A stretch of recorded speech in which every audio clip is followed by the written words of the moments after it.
In my last video, I talked about what Christians get wrong. And in this video, I'm going to talk about what Hebrew Israelites get wrong. I used to follow a lot of Hebrew Israelite channels and hear what they had to say. They get some things right, but a major portion, and I know I'm going to lose some followers after this or subscribers after this. Many of their major sticking points or their major talking points they get wrong. And the main one is the 1/3. They talk about this 1/3 all the time. You can't find a Hebrew Israelite channel. When somebody doesn't listen to what they're saying, they'll say 1/3 of Israelites are going to die anyway.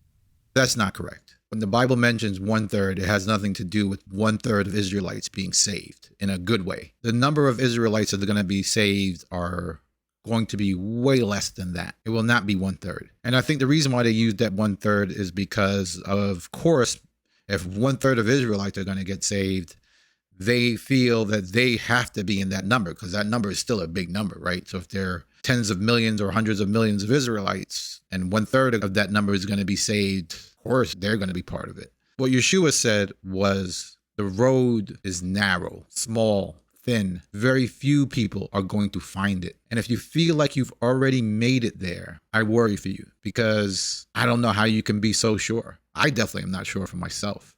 I mean, I do the best I can, but only the Most High can judge. And I can't judge anybody else. You know, the Most High will tell you whether you qualify or not based on your own deeds, not based on what group you've joined, what fellowship you belong to, what study group you're in. Right? At the end of the day, that won't matter. Right? So let's get back to this 1/3. And they get it from Zechariah chapter 13, verse 7. Awake, O sword, against my shepherd, and against the man that is my fellow, saith the Most High of hosts. Smite the shepherd, and the sheep shall be scattered, and I will turn mine hand on the little ones. And it shall come to pass that in the land, saith the Most High, 2 parts therein shall be cut off and die, but a 3rd part shall be left therein.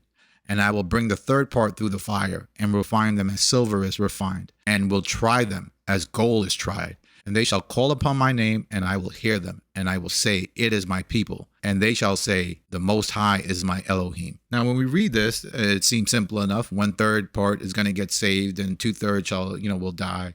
When you look at this on its face, just like with a lot of things Christians do, if you take this one thing on its face, it will seem that it's saying that. What's the rule? Precept upon precept. And the reason why I say that is because you can never look at one place and say, this is what it says, because you're just doing some sort of analysis on one place. You got to look for a second place where it talks about this 1/3.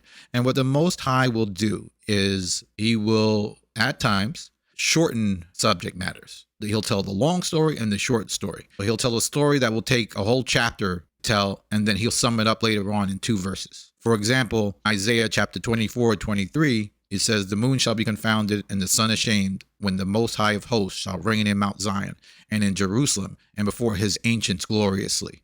Now, when you look at the moon being confounded and the time when the Most High will reign in Mount Zion, that could be hundreds, thousands of years. And there's a big story in between it. And we have no idea of the time frame. But he's summarized this whole thing in 1 verse. When we look at Zechariah, we have to go to the precept. Where's the precept? It's on Ezekiel chapter 5, verse 1. And son of man, take thee a sharp knife, and take thee a barber's razor, and cause it to pass on thine head, and upon thy beard, and take thee balances, and weigh, and divide the hair.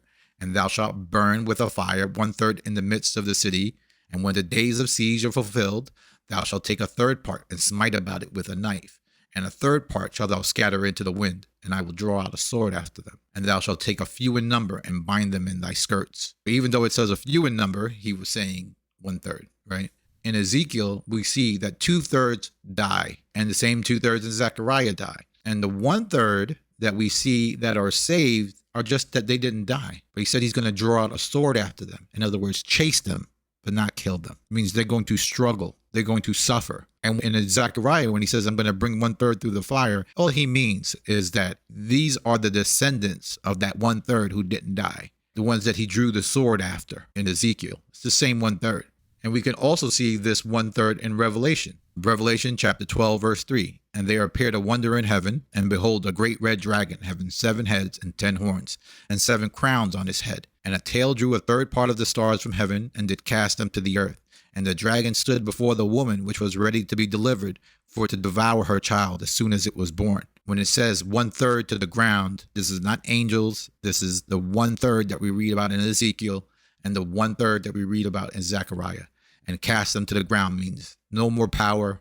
There's no more healing power. All the powers that the Israelites you read about in the Old Testament and what Peter and some of them had in the New Testament is now gone. And when you understand this, you realize this is after 70 AD. Their power was stripped. Their place in the world is now stripped. And now they're made to suffer. And in Zechariah, the 1/3 will eventually, their children will be brought through the fire, which is the struggle that they're in. They're not going to die through the fire. And then when we read the other books, Isaiah and Jeremiah, we know that he's eventually going to save his people. 1/3 is not going to make it. As Yeshua said, that road is small and only a few are going to find it. And Paul said it like this: seek out your own salvation with trembling and fear. At the end of the day, you have no idea if you're going to make it or not. We have been mind manipulated in this country and in other countries around the world to the point where our own actions, it's very difficult to have control over them. When you turn on your TV in the morning, you're being manipulated. To sum this all up, the 1/3 that the Israelites say will be saved is a lofty number. It's not realistic. Millions of people will be brought back into the land outside of Israel. But just like under Moses, only 2 went in. And in this case, a few are going to go in.